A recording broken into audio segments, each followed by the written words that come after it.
Hello and welcome to Startup Street. I'm Shruti Mishra and with me is Ritu Singh. These are the top headlines from the startup space. Zepto has received the market regulator's nod for its IPO. Sources tell CNBC-TV18 that the company is targeting a July to September 2026 listing. Zepto had filed its confidential DRHP with SEBI in December last year. Swiggy narrowed its net loss to 800 crore rupees in the fourth quarter as its food delivery business clocked its strongest pace of growth in 4 years. The management says the company remains on track to achieve contribution margin break-even and maintains early guidance. Kisht made a robust debut on Dalal Street, listing at a 12% premium. The digital lending platform raised over 925 crore rupees through a combination of a fresh issue and an offer for sale. The IPO was oversubscribed nearly 10 times. AI-native auto tech platform Cars24 announces its first profitable quarter, marking a significant milestone in its journey to build the infrastructure of car ownership. The company reports 20 crore rupees in adjusted EBITDA in the fourth quarter, becoming profitable for the first time in its history, alongside strong growth across its core business. The Enforcement Directorate has registered a money laundering case against gaming platform operator Gamescraft and associated entities. Sources tell CNBC-TV18 3 founders were arrested following searches across Karnataka and the NCR. Also, there are several FIRs against the company over allegations involving suicides by victims.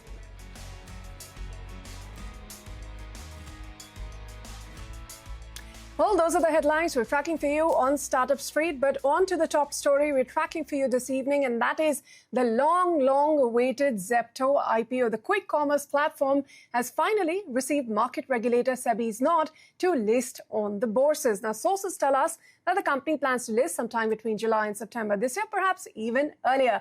Rachna Dhanrajani joins us now with more details on this one. Rachna, take us through the listing plans. It's been a long time coming. What's the size? And it's a confidential DRHP, so they get 18 months.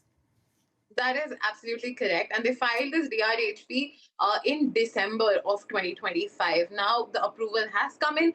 From what we understand from our sources is that the total issue size is about 12,000 crore rupees, with the primary component at around 8,500 crore rupees, which will be the fresh capital.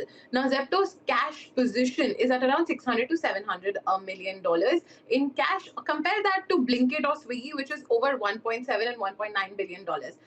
So the company clearly needs money because when the revenue went up, so did the losses. Now, Zepto was last pegged at about $7 billion through a private round. But with Swiggy and Eternal both, now if we see the stock movement, they're down about 30 to 35% since listing. So analysts are flagging a realistic reset to $5 to $6 billion on the public markets. Now, financially, like I said, the revenue had gone up, so the total income doubled to about 9,669 crore rupees in FY25 for Zepto, but the losses had widened to 3,367 crore rupees. The company is still burning 40 to 46 rupees per order, though that is an improvement from 73 to 78 rupees just 2 quarters ago. So that tells us a lot about Zepto's journey and how they have been on this journey to get listed. And now finally the approval has come in. What we also understand is that because this was a confidential filing, an updated DRHP is expected in the next 2 to 3 weeks. With listing, the aim with listing is to have it mid of the year sometime. So we could expect it within 8 to 10 weeks is what we understand from our sources. All right, Rachna, thank you so much for those details. Appreciate you joining us. Well, Zepto gets SEBI nod for IPO. Also on what's brewing, cash-backed platform CASHKARO has clocked 600 crore rupees in revenue in FY26, up 72% year-on-year, while sharply narrowing losses and driving over 10,000 crore rupees in sales for partner brands. The company says cashback is fast becoming a core part of online shopping behavior, while its affiliate platform CASHKARO is tapping into India's booming creator economy, enabling everyone from students and homemakers to micro-influencers to monetize their reach. At a time when brands are rethinking marketing spends and shifting towards performance-led models, CASHKARO is betting on savings-led e-commerce and creator monetization and AI-driven efficiency. Joining me now are the co-founders of CASHKARO and CASHKARO, Swati and Rohan Bhargav. Swati and Rohan, welcome to Startup Street. Swati, very quickly, let me start with you. CASHKARO has grown revenues by over 70% to 600 crore rupees while sharply reducing losses. Now, at a time when consumer internet companies are being pushed to prioritize profitability, what's driving this operating leverage for you? Also, you have enabled over 10,000 crore rupees in sales for partner brands. Is cashback now becoming a default shopping habit rather than just a festive or a discount-led trigger? It's great to be back here. And like you said, it's heartening to see that actually CashKaro is becoming the smartest shopping habit for consumers and for India. I would go as far as saying that because it's no longer tactical. People have understood that while cashback is there in so many forms, when you shop via CashKaro at any site, you're getting extra cashback on top of sales. It's real cash which you can transfer to bank. So why won't you do it? So I think given that e-commerce is growing, we are at 250 million plus shoppers in India now. A lot of people becoming tech savvy and learning how to use apps like CashKaro to save money because you're getting 30,000-40,000 rupees in every year as savings. Why would you not? And for our app EarnKaro, in fact, influencers are earning 30-40 lakhs a month. So that kind of earnings which we are enabling, it's great that people are adopting. Plus, of course, this year we've seen a good uptake from tier 2 plus cities as well, with about 50% coming from there. 75% of our traffic is direct plus organic, which has helped us bring down the CACs and improve profitability, like you said. And also seen over 100% growth in partner sales for D2C brands. It's also a category that's growing well along with marketplaces. Sure. Let me quickly get in Rohan. Rohan, you've said brands are shifting budgets away from Google and Meta towards affiliate-led performance marketing. How significant is this shift really, and are we looking at a structural change in digital advertising economics? That's a great question. And look, to be honest, I think the shift is very real. I don't think I'm saying that brands are moving away from Google or abandoning Google and Meta. But I think what is starting to happen is a redeployment of capital towards the changing KPIs. Now, if you go back a few years, brands were primarily chasing GMV, number of users, downloads. I think now brands are chasing profitability. And the model that we have, typically when you work with, let's say, Google or Meta, you're effectively paying for clicks and impressions. On the flip, we are only charging brands for sales. So our KPI is sales and not traffic. So as brands start to focus on profitability, the fact that we're a cheaper sales channel just drives more budget towards us. And this is not something that is unique to India. In fact, we've seen a massive trend of this happening in the US and China for a long time. So I think India is just catching up to that trend and trajectory. Okay, Swati, one interesting trend is the rise of savings-led commerce in India. In a market obsessed with convenience and quick commerce, are consumers now becoming more value conscious again? And how much of this demand is coming from tier 2 and tier 3 markets? I think Indian consumers are more value conscious versus price conscious. If they see that they're getting a good product at good value, then they go for it. And that is exactly what we are enabling for so many D2C brands. We are seeing over 50% of our traffic now come from tier 2 to tier 6 cities, not only for CashKaro, but for EarnKaro as well, where in fact more than 70% of the traffic is tier 2 plus. And influencers from these places, especially Telegram group owners, they have connected our EarnKaro AI bots with their Telegram groups, and we post deals for them, day and night with their affiliate links that enables them to earn commission. And people are earning 20-30 lakhs a month. So their lives have changed, bought houses, cars, opened up digital marketing agency. All of this change is actually happening with large scale income generation in tier 2 plus cities. All right, Swati, the cashback and affiliate space is getting increasingly crowded today. What is CashKaro's moat then today? Scale, data, consumer trust or distribution? And how defensible is this business model over the long term?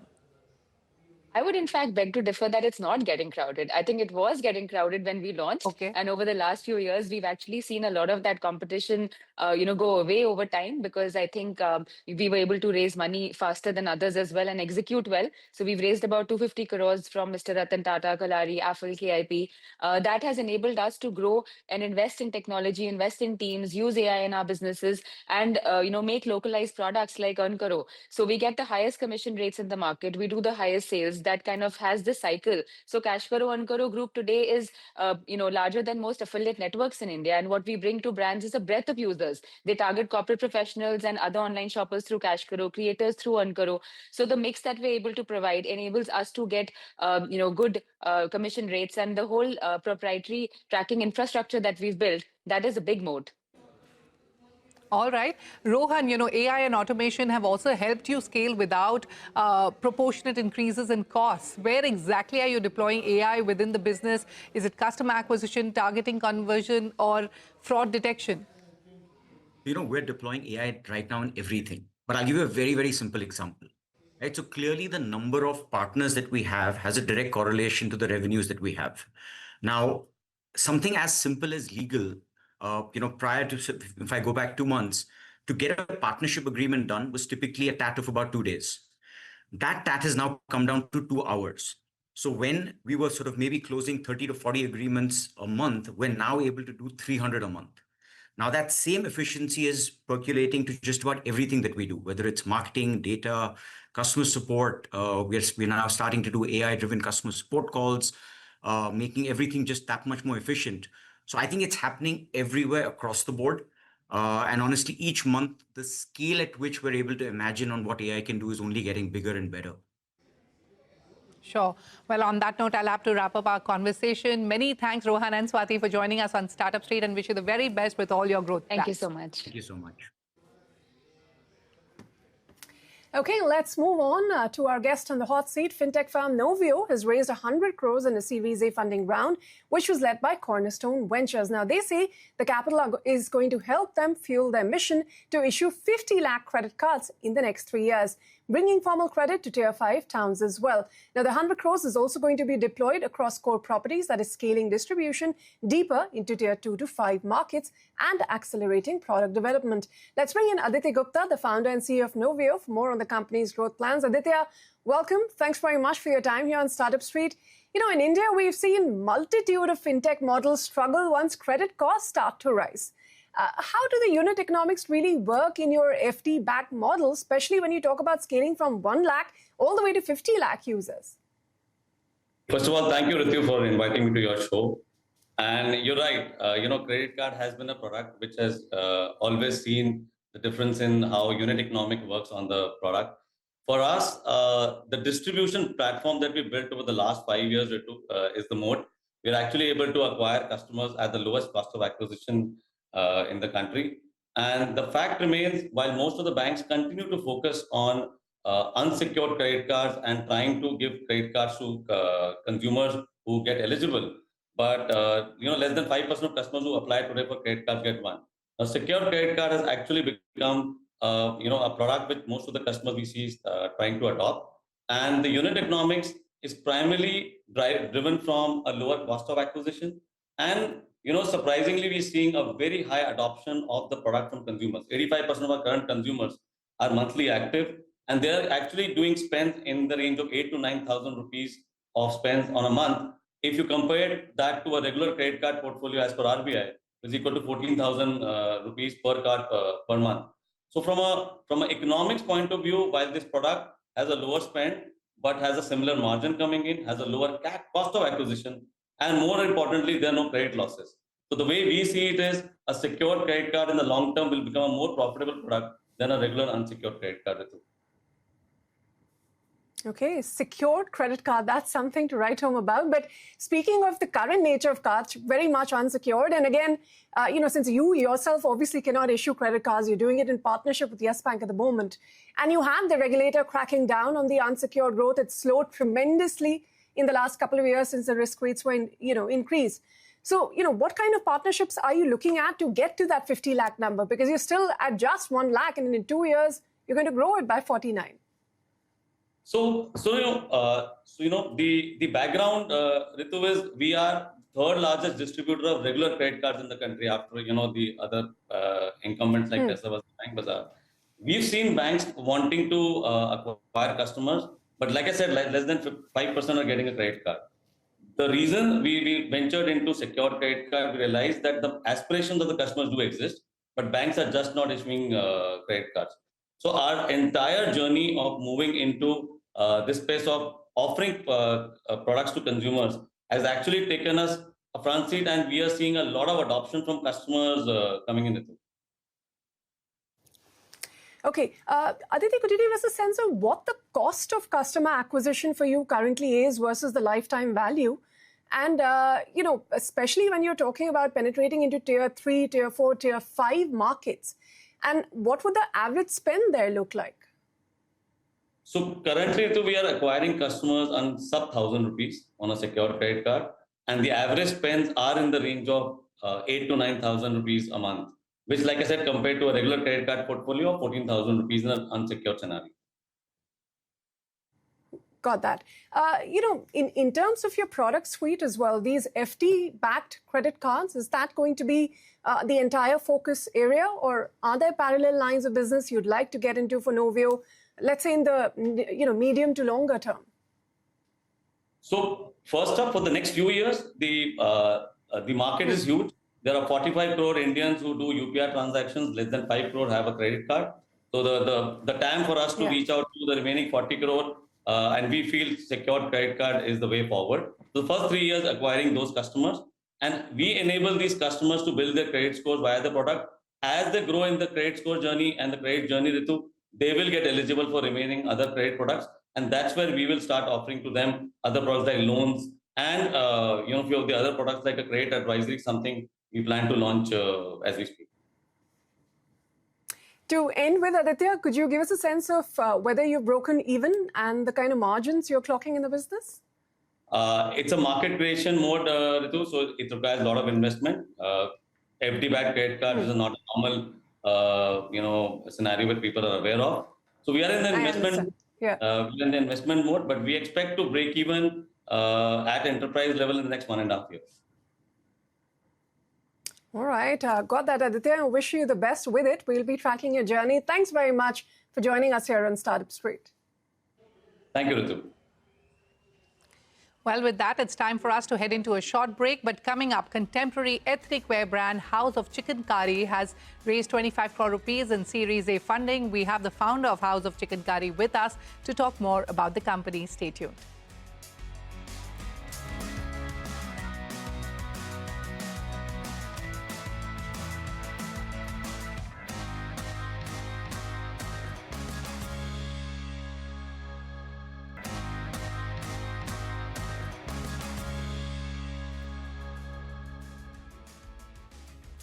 Welcome back to Startup Street. Contemporary ethnic wear brand House of Chikankari has raised 25 crore rupees in Series A funding led by Cap Alpha Ventures as it looks to deepen its omni-channel presence, expand internationally and strengthen its artisan-led supply chain.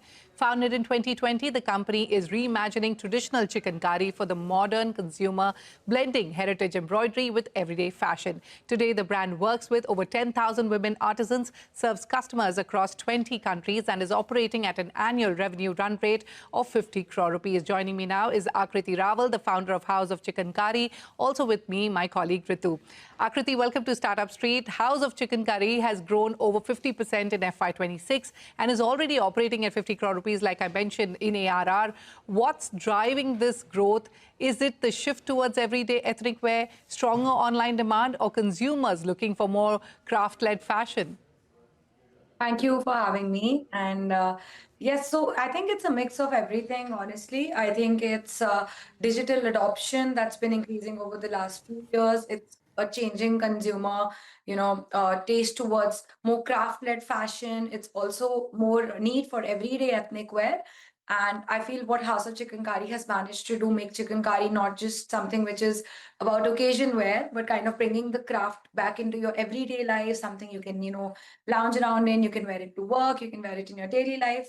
And I feel that we've also managed to build a strong trust online through, our storytelling and through our quality, which has led to high repeat rates for us. So, which goes in line with what the consumers are also looking for today, which is a brand which is all about authenticity and cultural depth, and not just something, a brand that's chasing trend. Akriti, hi, this is Ritu, and let me tell you, I'm from Lucknow, a big fan of Chikankari. The business that you're building, and I've been to Chowk, I've seen the artisans work. You're working with more than 10,000 of them across India. But, scaling this kind of a business, what have been the challenges you've seen in a market that is so unorganized? I mean, sourcing, inventory management, trend cycles, where are you seeing bottlenecks? So honestly, exactly what you said. The reason why, we saw the gap when we entered 5 years back is we saw that it was so largely unorganized, but it's also one of the most beautiful art forms that, I've ever come across. My mom's been always, she's my co-founder, and she's been involved in hand embroidery art forms since, out of passion. So that's exactly the challenge we went out to solve. Well, that being said, like the supply chain is far more complex than a conventional fashion brand. Every piece has multiple hands or multiple skilled artisans, that work on it, and there are much longer production cycles. At the same time, I feel like, fashion requires you to move really fast. So it's been a very complex supply chain cycle that we have worked on, and I think we managed to kind of work on it with ground level work. It's happened over, a period of time. It didn't happen on day one, but yes, managing that quality at scale and making sure that quality stays consistent with the scale has been a big challenge for us in the early years. But the opportunity also lies there, because I feel not a lot of people have tried to fix it on ground level. So we see a big opportunity there as well. All right, Akriti, a majority of your revenues come through your own website and app, which see over 9 lakh monthly sessions in a market, again, dominated by marketplaces. How important has building a strong D2C channel been for margins, customer loyalty, and brand control?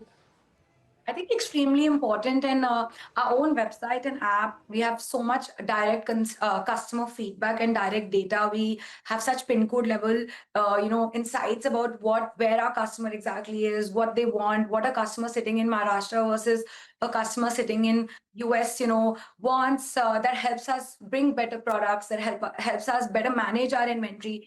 Obviously, margins are much better because we control the experience. There's long-term loyalty that we see, and we control the whole brand experience around what we're trying to create. And we also feel that as we venture into like more channels, this data comes into handy and helps us take better decisions. So it's been really, really, useful for us to have our own proprietary channels as one of the majority revenue driver for us. And I feel in a category like ethnic wear, where trust and fit matter deeply, owning the customer relationship becomes a huge advantage. Well, that's the D2C angle, Akriti, but what about offline presence? I mean, at the end of the day, for craft, you'd probably want some touch and feel as well. How many stores across what cities have you planned? So we do get a lot of our customers, messaging us and requesting us to tell them when our stores are launching. It's something that we definitely are looking forward to as the next leg of, expansion. They want to touch and experience the craft, like you said, especially because the embroidery, I feel when you see it in real life versus when you see online, there's so much difference. And I feel offline just, makes that experience much better, especially in the craft space. So we're looking at obviously, some retail expansion over the next few years across key metros, some of, high intent markets, some places where our audience already exists. And that would also help us strengthen our online business. So we're like right now working on looking at some pin code level data from our own, online data, and figure out where we want to open our first few stores, and then eventually plan our full-fledged strategy from there on. All right, Akriti, let's talk about international demand. That also seems to be picking up with shipments going to over 20 countries. How big is this opportunity really among global Indian consumers? Also, let's talk about monetization and growth levers. If you could take us through your revenue growth targets and expansion plans. So international opportunity, I think India to global is extremely, really big right now. And especially, I feel like earlier people used to depend on marketplaces that worked internationally or export. But today, I think from your own website, you have the advantage of doing it from anywhere in the world, from your own warehouse. International has been an important, component for us as well. Like more than 20% of our sales are still coming directly from our website. We're shipping to 20 plus countries. And I think we've realized that because craft, as in Indian craft, today is being viewed not just as ethnic fashion, it's being viewed as a premium handmade product globally. There are multiple, Western brands that come and talk about our craft, and we don't get enough credit for it. So I think it's time that people, from our country, made in India, and especially the craft-led brands, take the Indian textiles, take the Indian handicrafts to the global audience, where I think there is a lot of love already that exists. We just, need to figure out a way to reach them. And talking about the growth as well, Okay. Some of the we are looking at 2 to 3 times growth from here in the next 2 to 3 years, where of course the Sure, key Akriti. levers for the growth are going to be our channel expansion, mostly in the offline that, space, Akriti. work more on our loyalty, our repeat customers, and more categories, also deepening the international markets. Got that, Akriti. Akriti, let me stop you there since we've run out of time, but thanks very much. We appreciate it, you joining us here on Startup Street. With that, we'll wrap up this edition. From Shruti and me, it's a goodbye. Stay with us. News and updates will continue right here.